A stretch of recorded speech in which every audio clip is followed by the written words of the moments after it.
നമസ്കാരം, മലയാളി വാർത്തയിലേക്ക് സ്വാഗതം. ചൈനയും ഇന്ത്യയും തമ്മിൽ കൂടുതൽ അടുക്കുന്നതിന്റെ ഭാഗമായി ചൈന ഇതുവരെ നൽകാതിരുന്ന യൂറിയ വളം ഇന്ത്യയിലേക്ക് അയച്ചു തുടങ്ങിയിരുന്നു. ചൈനയിൽ നിന്ന് രാസവളം കിട്ടാതെ ഇന്ത്യയിലെ കൃഷിക്കാർ ഏറെ പ്രതിസന്ധിയിലായിരുന്നു. ഇതോടെ സൗദി ഉൾപ്പെടെയുള്ള രാജ്യങ്ങളിൽ നിന്ന് വളം ഇറക്കുമതി ചെയ്ത് താൽക്കാലിക പരിഹാരം കാണുകയായിരുന്നു ഇന്ത്യ.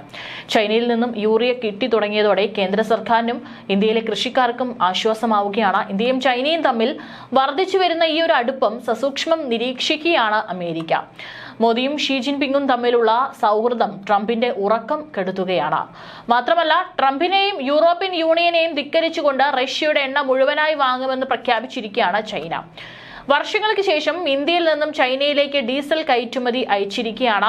ഉപരോധത്തെ തുടർന്ന് യൂറോപ്യൻ യൂണിയൻ രാജ്യങ്ങളിലേക്ക് കയറ്റുമതി തടസ്സപ്പെട്ട സാഹചര്യത്തിലാണ് സ്വകാര്യ റിഫൈനറിയായ നയാര എനർജിയാണ് ഇന്ധനം കയറ്റുമതി ചെയ്തിരിക്കുന്നത്. വാഡിനർ തുറമുഖത്ത് നിന്ന് ഡീസലുമായി സെനിത് എന്ന ചരക്ക് കപ്പൽ ചൈനയിലേക്ക് തിരിച്ചു കഴിഞ്ഞു. 2021 ലഡാക്കിലെ പാങ്കോങ് തടാകത്തിനടുത്തുണ്ടായ അതിർത്തി സംഘർഷത്തിന് ശേഷം ഇന്ത്യ ചൈന ബന്ധത്തിൽ വലിയ തിരിച്ചടി നേരിട്ടിരുന്ന സമയത്തിന് ശേഷമുള്ള ആദ്യ കയറ്റുമതിയാണിത്. ബ്ലൂബർഗിന്റെ റിപ്പോർട്ട് അനുസരിച്ച് ജൂലൈ 18 ഗുജറാത്തിലെ വഡിനാർ ടെർമിനലിൽ നിന്ന് സെനിത് ഏകദേശം 4,96,000 ബാരൽ അൾട്രാ ലോ സൾഫർ ഡീസലുമായി യാത്ര ആരംഭിച്ചത്. കപ്പൽ പുറപ്പെട്ട് മണിക്കൂറുകൾക്കകമാണ് റഷ്യ യുക്രൈൻ യുദ്ധവുമായി ബന്ധപ്പെട്ട റഷ്യൻ എണ്ണ വ്യാപാരത്തിനെതിരെ യൂറോപ്യൻ യൂണിയൻ, റോസ്നെഫറ്റ് പിന്തുണയുള്ള നയാര എനർജിക്കെതിരെ പുതിയ ഉപരോധങ്ങൾ പ്രഖ്യാപിക്കുന്നത്. മലേഷ്യയിലേക്ക് പോകാൻ ഉദ്ദേശിച്ചിരുന്ന കപ്പൽ ഉപരോധം നിലവിൽ വന്നതോടെ മലാക്ക കടലിൽ നങ്കൂരമിടുകയായിരുന്നു. 12 ദിവസം അവിടെ കിടന്നതിന് ശേഷമാണ് ചൈനയിലെ ഷൂഷാൻ തുറമുഖത്തേക്ക് യാത്ര തിരിക്കുകയായിരുന്നു. റഷ്യൻ എണ്ണ ഭീമനായ റോസ്നെഫ്റ്റിന്റെ ഭാഗിക ഉടമസ്ഥതയിലുള്ള കമ്പനിയാണ് നയാര എനർജി. ഉപരോധങ്ങൾ ശക്തിപ്പെടുത്തുന്നതിനായി യൂറോപ്യൻ യൂണിയൻ കമ്പനിയെ കരിമ്പട്ടികയിൽ ഉൾപ്പെടുത്തി. യൂറോപ്യൻ യൂണിയൻ ഉപരോധങ്ങൾ നയാരയുടെ പേയ്മെന്റ് സംവിധാനങ്ങളെയും ബാധിച്ചു. ഇതിന്റെ ഫലമായി കാർഗോകൾ ലോഡ് ചെയ്യുന്നതിന് മുൻപ് മുൻകൂർ പേയ്മെന്റോ ലെറ്റർ ഓഫ് ക്രെഡിറ്റോ ആവശ്യപ്പെടേണ്ട അവസ്ഥയിലാണ് കമ്പനി. അതിനിടെ ഇന്ത്യയിലെ ഏറ്റവും വലിയ പൊതുമേഖലാ ബാങ്കായ സ്റ്റേറ്റ് ബാങ്ക് ഓഫ് ഇന്ത്യ അമേരിക്കയുടെ പുതിയ തീരുവ വർധനവിനെ തുടർന്ന് നയാര എനർജിയുമായുള്ള അന്താരാഷ്ട്ര വ്യാപാര വിദേശ നാണ്യ ഇടപാടുകൾ നിർത്തിവെക്കുകയും ചെയ്തിരുന്നു. 2021 ഇന്ത്യ ചൈന അതിർത്തി സംഘർഷത്തിന് ശേഷം ഇരു രാജ്യങ്ങളും തമ്മിലുള്ള ബന്ധം വലിയ തോതിൽ വഷളായിരുന്നു. എന്നാൽ കഴിഞ്ഞ വർഷം നടന്ന നിരവധി സൈനിക തല ചർച്ചകൾക്ക് ശേഷം ഒരു ധാരണയിൽ എത്തിച്ചേർന്നു. അടുത്തിടെ ഇന്ത്യൻ വിദേശകാര്യമന്ത്രി S Jaishankar Chinese president Xi ജിൻപിങ്ങിനെ കണ്ട് ഇരു രാജ്യങ്ങളും തമ്മിലുള്ള ബന്ധത്തിലെ പുരോഗതി ചർച്ച ചെയ്തു. ഷാങ്ഹായ് കോർപ്പറേഷൻ ഓർഗനൈസേഷൻ ഉച്ചകോടിക്ക് മുന്നോടിയായി ദേശീയ സുരക്ഷാ ഉപദേഷ്ടാവ് അജിത് ഡോവൽ ചൈനീസ് വിദേശകാര്യമന്ത്രി വാങ് യിയുമായി കൂടിക്കാഴ്ച നടത്താൻ സാധ്യതയുണ്ടെന്ന് റിപ്പോർട്ടുകൾ സൂചിപ്പിക്കുന്നു. ഇപ്പോൾ ഇന്ത്യയിലേക്ക് യൂറിയ അയക്കുന്നതിൽ ഏർപ്പെടുത്തിയ നിരോധനം ഭാഗികമായി നീക്കിയിരിക്കുകയാണ് ചൈന. കഴിഞ്ഞ ദിവസം മുതലാണ് ഇന്ത്യയിലേക്ക് ചൈന യൂറിയ അയച്ചു തുടങ്ങിയത്. ഇതിന് തൊട്ടു മുമ്പ് യൂറോപ്യൻ യൂണിയന്റെ ഉപരോധം അനുഭവിക്കുന്ന നയാര എന്ന ഇന്ത്യയിൽ പ്രവർത്തിക്കുന്ന റഷ്യൻ കമ്പനി ചൈനയിലേക്ക് ഡീസൽ അയച്ചിരുന്നു.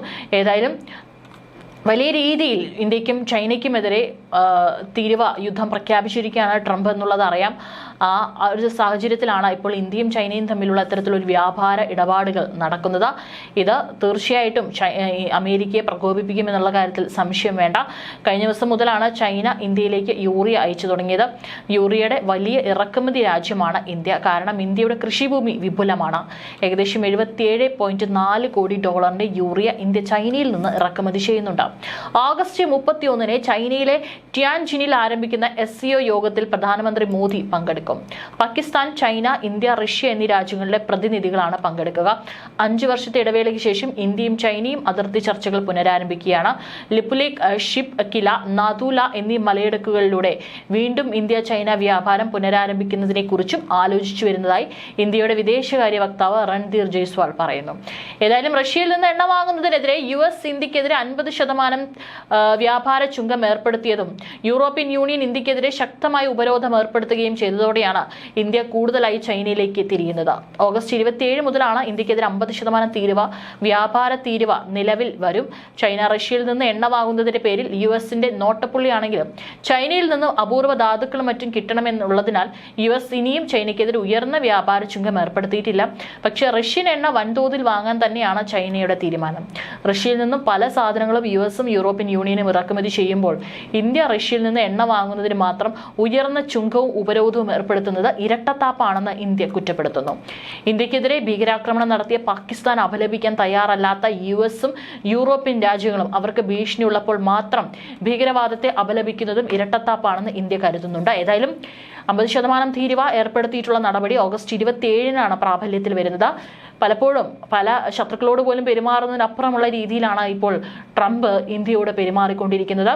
ഇതിനു വലിയ പ്രതിസന്ധികൾ വന്നിട്ട് നമ്മുടെ ഇന്ത്യൻ സമ്പദ് വ്യവസ്ഥ അതിനെ തരണം ചെയ്തിട്ടുണ്ട്. ഈ ഒരു പ്രശ്നത്തെയും ഇന്ത്യ അഭിമുഖീകരിക്കും. തീർച്ചയായിട്ടും ഇതിനെയും ഇന്ത്യ തരണം ചെയ്യുമെന്നുള്ള കാര്യത്തിൽ യാതൊരു സംശയവും വേണ്ട.